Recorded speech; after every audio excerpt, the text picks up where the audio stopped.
All right, when we left off, you were talking about Alice Through the Looking Glass. Describe some of the costumes that you created for that special.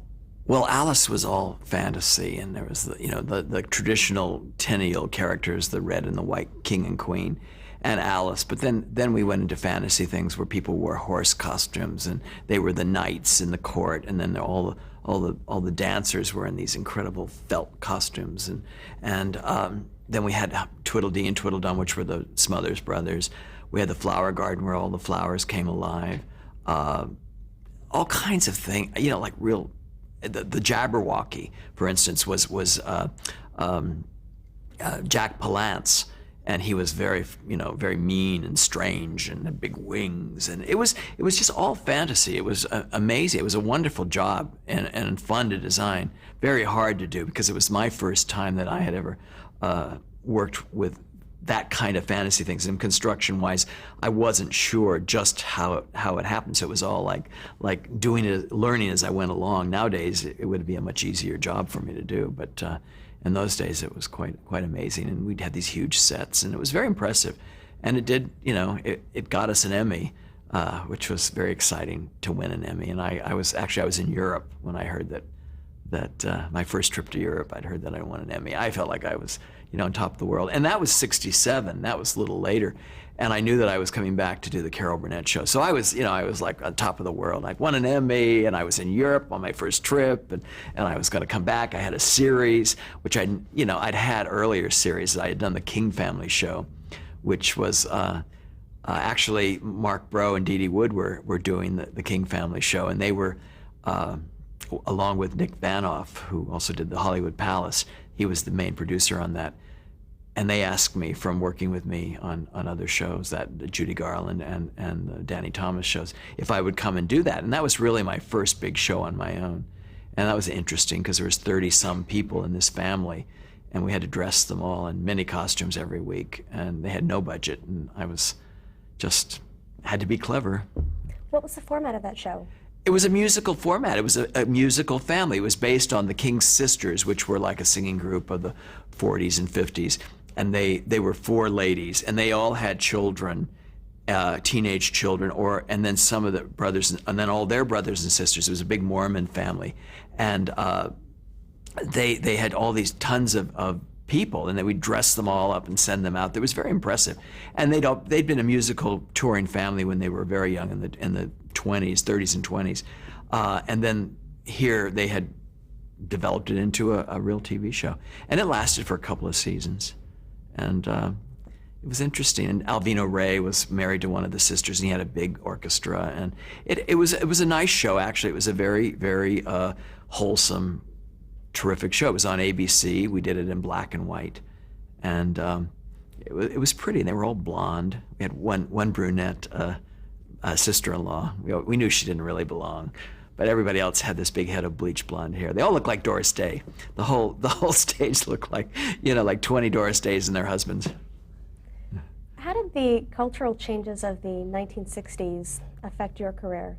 Well, it was amazing. I mean, all of a sudden the Beatles happened, and then the fashion changed, and everybody was wanting to dress like they dressed in London, and it was all about being young. It was about being wearing funny clothes, mod clothes, Carnaby Street clothes. And a lot of the producers thought, well, get that kid, Bob Mackie, he'll know what to do, because it was a youthquake. In Hollywood, anybody, over 30 was considered kind of passé, they're kind of like, well, they won't know what to do. And I was ready to go. I'd already had experience, and I had the right suit and the right haircut. And I got hired to work. We used to do those big variety shows. One time we did a Rodgers and Hart variety show that had the Mamas and the Papas, Petula Clark, the Supremes, Bobby Darin. I mean, the group was amazing. It's like an hour-and-a-half special of just Rodgers and Hart music, which was done all in a contemporary way. And it was kind of fun. I mean, I'm sitting there thinking, wow, I'll always remember this, because this is something that won't ever happen again. And I did a lot of those kind of things where I was expected to give it a more contemporary look. And they do that today. I mean, if they want a certain kind of a look, they'll hire a young designer. And sometimes they're really good, sometimes they're not. And, I was wonderful. Now, talk a little bit about your working relationship with Ray Aguillon. Well, Ray, I was originally his assistant, and I was his assistant for a while, and then we co-designed many, many shows together.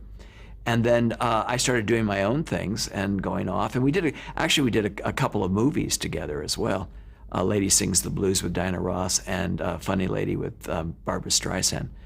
So, to this day, we're still in business together, and we're very close. And at the same time, I worked a lot with Rhett Turner, who was who goes way back in television to probably the early 50s. And he used to do the Tennessee Ernie Ford show, and he used to do the Andy Williams variety show. He's done many things. And then I ended up doing Sonny and Cher with him all those years. He did Sonny and the whole show, and I would just do Cher's clothes, which was enough, thank you. But we're still, very close friends. And on the Mitzi Gaynor specials, which we won a couple of Emmys and things, Rhett often would do the whole show, and I would do just Mitzi. Because at that time I was doing Carol Burnett and Cher, and so it got very busy at that point. Well, now this seems like a good place to talk about the craft of designing costumes. In basic terms, describe the process of designing a costume for a television show from beginning to end, from the moment of designing and collaboration all the way to making alterations and adding accessories. Well, I was very lucky. I did a lot of shows where we designed everything. I mean, some people do shows and they go out shopping, but this was not about shopping. This was about design, because it was all about variety and creating characters and creating excitement and making the star look as fabulous as she could. And I had some pretty fabulous people to work with. Usually, on a weekly show, like a weekly variety show, you have no more than a week to do anything. If you know that a star is going to be needing, like Carol Burnett needed an opening dress every week, I could start early and get some ahead, but we always got behind, no matter how hard you try. And Cher always needed evening gowns, whether they didn't pertain to anything, they were just a presentational kind of thing, an opening dress or anything. We'd start, but the shows were so huge that you never really got ahead. In the beginning of the season, I would get ahead a little bit, and then it would always get messed up as we went along. You get a script. You read it, you talk to the choreographer, who is usually the person that's sort of controlling what people do in the clothes. Talk to the producer if they have an idea of how they want something to be. I was very lucky. A lot of it was kind of left up to me to decide. I would have meetings with the set designer, and I'd say, well, I'd like to do fuchsia and this and this and this. Or I'd ask him, have you any ideas? And we'd have to work together because it had to look good together. It had to look like it came out of one place. Sometimes it ended up not looking that way, but we tried. Talked to the choreographer, talked to the producer. The star was usually, for me, was the last person that we worried about, because we kind of had a handle on them. And if it was costumes and stuff, they had to trust us. They were so busy learning the material. We were so busy. I would get a script on Friday night, the night that we would tape a Carol Burnett show, for instance, for the next week. And while we're standing there waiting for set changes and whatever, I would be reading the script very quickly to see what was in it, to see if there was anything horrifying that I didn't know about, because sometimes there would be. It would just be like, you expect me to have this by next Friday? And they'd say, yeah. And you go, all right. And then I'd work all weekend. I designed it all weekend. I would shop fabric if I needed to on Saturday. I would get it on paper. Monday morning when I came into work, to my workroom over on Melrose, I would have sketches already, and Ernie Flatt, the choreographer, would stop on his way to work to see what I was going to do in the numbers that he was involved in, so he wouldn't, and I would give him copies of them so he wouldn't choreograph something that they couldn't do in it. Or if he wanted to do something special, he would say to me, oh, but I wanted to do this fan kicks over here and they have tight skirts on. So I would adjust all that right then and there. But you had no time to sit for a day or a half a day and kind of wonder what you might do. You just had to sit down, make up your mind, and do it. And Carol's characters, I would only call her if I thought that I wanted to take a character, Carol Burnett's character, someplace else that it didn't say in the script, or give it an extra little edge that wasn't there. So when she's in rehearsal, she would know what I was thinking. Or if she didn't agree, she would tell me. Usually she agreed with me. Very often she didn't really know what the character was wearing until she walked into the fitting.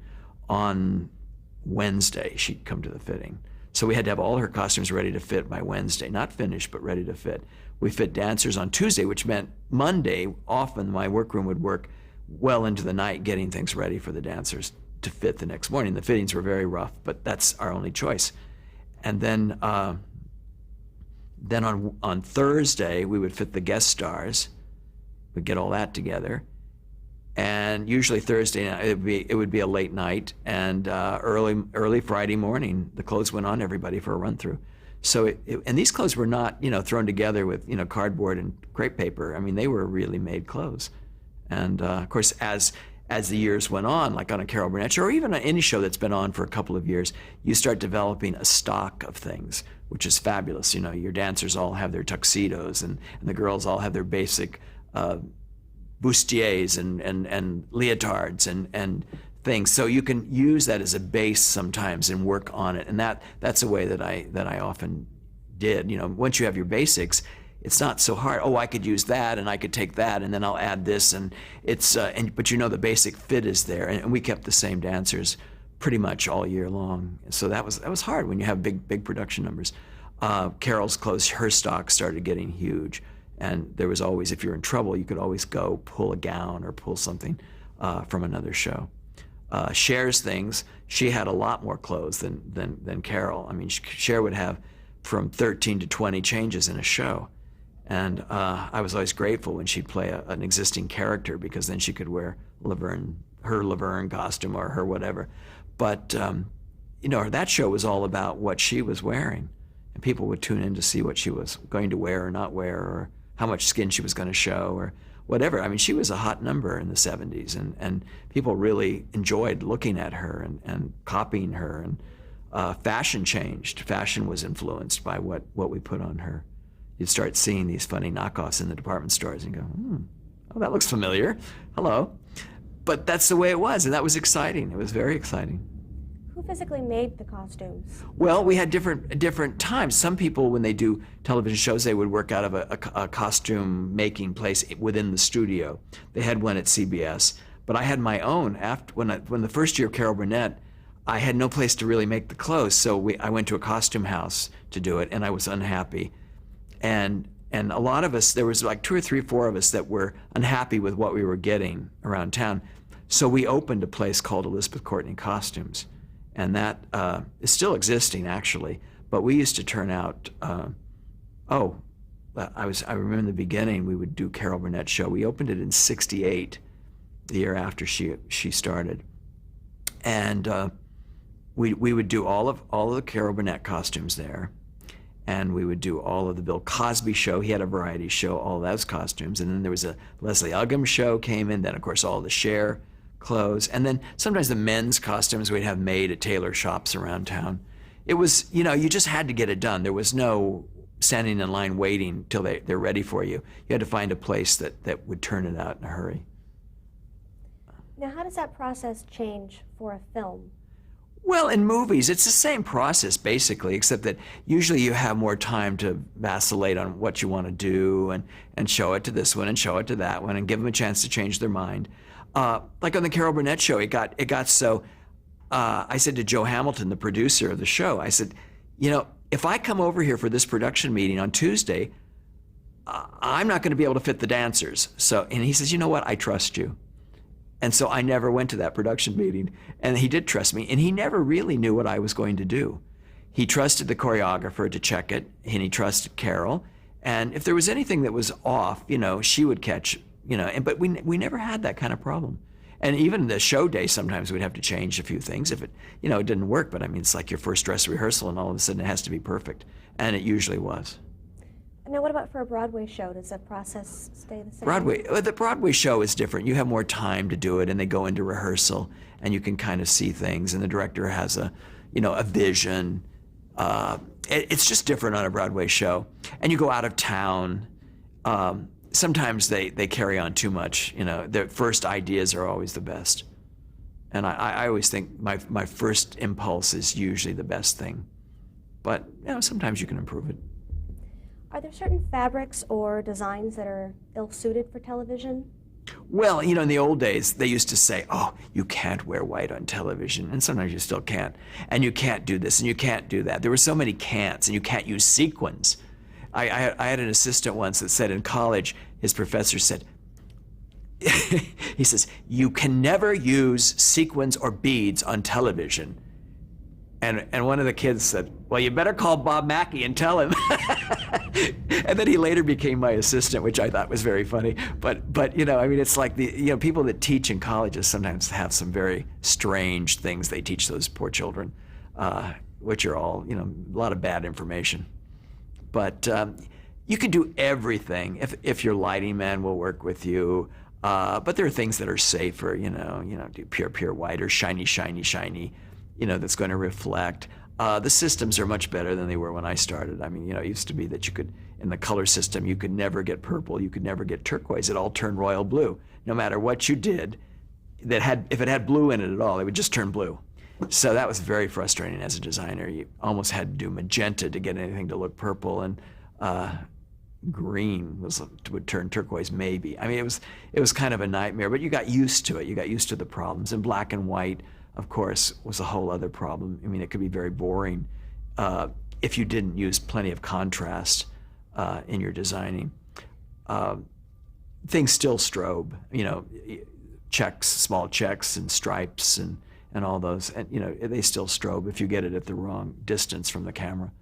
And where we see that usually is watching old movies on television, where they have like a checkered suit on or something, and the whole thing starts turning all different colors and whatever. But try not to do that. Well, now, in designing for black and white television, how would you try to maintain the contrasts? Well, it's just you look at it as if it's going to be a black and white picture. I mean, you just know that if you do green and pink and lavender, it's all going to be gray. There's no other. So you trim it a lot with white and hope that it'll look pretty. Like when we were doing Judy Garland in black and white, we did a lot of her clothes in black and white, and then we would sometimes do pale pinks and pale yellows and pale greens, just to look light, but to give her a change, so she would feel, you put on a pretty color, it kind of gives you an uplift, and also it gets boring for everybody to look at, but you had to think about how it's going to look.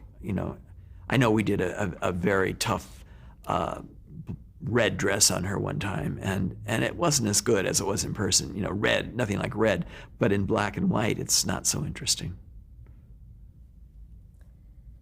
Now, how do you accommodate quick costume changes?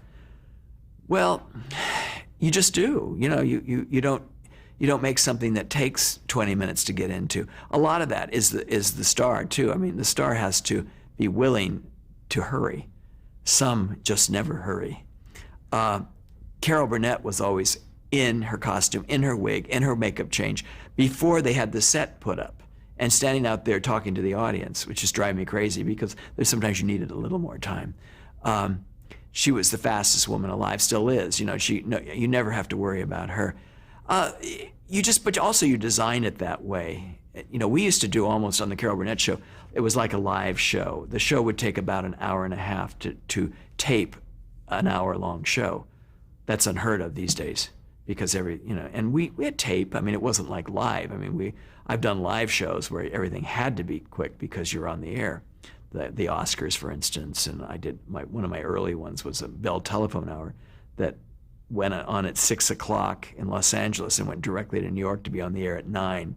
And we had a line of dancers. And I was very nervous. It was one of my earliest shows. And one of the dancers, was busy in the dressing room, couldn't get there. And she made it. But I mean, it was like, crazy girl, what's the matter with her? She's on live. But they were all live in those days. I missed the whole thing of real live TV. Everything was taped pretty much by the time I got there. But those old days of Masterpiece Theater were amazing, where they were shooting all that stuff on the air at 12 noon, and they were dramas, and they'd change people's clothes from here down. I'm sure Ray Aguian told you about that. During the tapings of the shows, where would you be? During the tapings, I would be right on stage. watching, making sure everything was right, backstage, checking the star, making sure she got into whatever she was getting into right, that they had the hat on right. Sometimes I would put it on myself, or adjusting things, because nobody was used to it. I mean, none of the dressers were used to it. They'd seen it maybe once in the morning. And so I felt like if I wasn't there, I couldn't, if I wasn't there, I couldn't complain about when things went wrong. So I was always there. I'm like that. Even a movie set, I try to be there every time anyone changes clothes or has something special to do, because sometimes what could be a huge problem is nothing if the designer is there. He can fix it in a minute.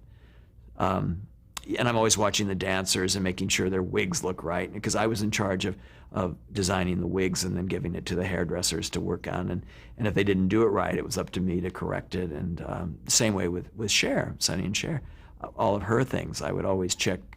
And because I didn't do the whole show on Sonny and Cher, I would often be at my office working over on Melrose, and they would call me. She's getting ready to get into a new change, because they didn't do a live show there. They taped in segments most of the time. So I would get in my car and run over to CBS, and just as she was getting into it, and sometimes she would get into it, the hairdresser would pull her back, I would take fresh orchids and pin them in her hair and get everything just right. And we weren't sure what it was going to look like till you get the flowers and the girl and the hair and make it all happen right there in front of us. And then I would kind of watch her go through it once, and I said, okay, you're fine, I'm going back, because I had too much work to do. I had tons of work to do. And she would they'd tape on Thursday, Friday, I believe. And Carol was on Friday. So I was still trying to finish up Carol Burnett while they were starting to tape. How do you accommodate for weight gain or pregnancy? Well, you let it out. No, pregnancies. I had several pregnancies. Carol was pregnant on the first year with her youngest daughter. And she was trying not to tell me that she was pregnant, which was a big mistake. It was kind of horrifying. We were doing this kind of a hoop skirt number, and where they had to drop the skirt and have their corsets and their little bloomers on. Well, she dropped the skirt in rehearsal, and a pregnant woman from day to day can change drastically. And a show day, usually women will bloat up a little bit anyway because they're nervous or whatever. Anyway, that's another story. And she dropped it down, and she had this little bump, like a little basketball in there. The corset came down, it was tight, everything was fine. And I went, what's going on here? What is this? And finally, I said, oh, something's going. I mean, I was kind of she was getting a little bigger anyway, but nobody'd say anything. And I said, you've got to tell me so I can protect you. She said, I don't want anyone to know that I'm pregnant, because people think because I do slapstick, they're going to think that I'm the baby will get hurt. I said, yeah, but you got to tell me. So from then on, we hid it. And then after a while, she cut down on all her, athletic kind of things. But she's very careful. She learned how to do it right. She could do a fall and never hurt herself. But it looks dangerous to the audience, and she didn't want the audience to be nervous. But so I started, taking care of it until she got so big that the audience figured it out. And the same way with Cher. Cher was on the air pregnant, for a long time. And she went from being very skinny and flat to being very voluptuous and gorgeous, and then to being just plain pregnant. And there was nothing we could do. And that was at the time when she went back with Sonny and was doing the Cher and Sonny show instead of the Sonny and Cher, and there she was with her ex-husband, pregnant by this other man. It was kind of a bizarre, that was the end of that. I mean, it wasn't working at all. Vicki Lawrence was pregnant on the Carol Burnett show for years. I mean, not for years, for 9 months, but, and Vicki played so many character parts that I could kind of hide it. What I would do, like when she played the famous mama part that she did with Eunice, her tummy was out here somewhere, and we would just pad her bosom out further than her existing stomach, and it just kept changing. We make special dresses, and mama just kept getting bigger and bigger. But if you get the bosom out further than the tummy, it looked okay somehow. I don't know. You did the best you can, and you can always hide a little bit. I had Shirley Jones on a show once when she was 4 months pregnant with, and she was doing the Danny Thomas burlesque show and a leotard and all this stuff. And from the front, she looked great. From the side, it was a little scary. So they tried to protect her as much as possible. And now that little bump in her tummy is Patrick Cassidy, who's a very well-known actor. How would you accommodate for last-minute cast changes? You just do. Cast changes are one of those things that can happen. It doesn't happen that often, but quite often it happens. Or they'll bring someone in at the last moment, the day before, to play a part. Or that happens in movies all the time, where they cast the night before and they fly them into a location, and you're just like out in the middle of nowhere, with a Kmart to shop in. And but we pretty much could figure that out. And when you shoot in town, like we used to shoot at CBS. There was Orbox and the May Company, there's Beverly Hills, we had a stock of clothes to start with, so you could pretty much manage those things. That was never a big problem. Where do you find inspiration for your designs? From the script. The script is everything. It tells you, it gives you at least a hint of where you're going. And then you have to look at the world. You have to pay attention to what's going on, especially if you're doing current satire, and there's nothing more fun than doing current fashion on the air. Go to a mall. I used to go to the mall and I'd say, Carol, I saw so many good characters today for you. You have to go to the mall. She said, I don't want to go to the mall. But it's just amazing what people wear and think that they look lovely. How would you present your ideas on drawings or with swatches? Drawings, usually. There was no time to swatch and then draw. It was, it would work both ways, but usually a drawing. And very often just a pencil drawing. In a weekly TV thing, it would be a pencil drawing, like the famous, when Carol did the Gone with the Wind curtain rod dress. That was on the back of a script. I tore off a page and I went, well, we could do this, this, and this. And that was one of those that I couldn't figure out what to do. It said, Scarlett takes the drapes off the window, goes upstairs and comes down with the drapes just hanging off of her. Well, that wasn't very funny. That was kind of like, so what does that mean? That, that's not funny. And I was trying to think, well, maybe I should make it really into a dress. And I thought, well, no, that isn't funny either. We've seen that. We saw that in the real movie. Gone with the Wind. And so actually on Thursday, I called the art director and I said, can you get me a curtain rod and some of that velvet? I want the real curtain rod like you're going to use. And I just made it on a mannequin. And I didn't even put it on her really until the day of the show.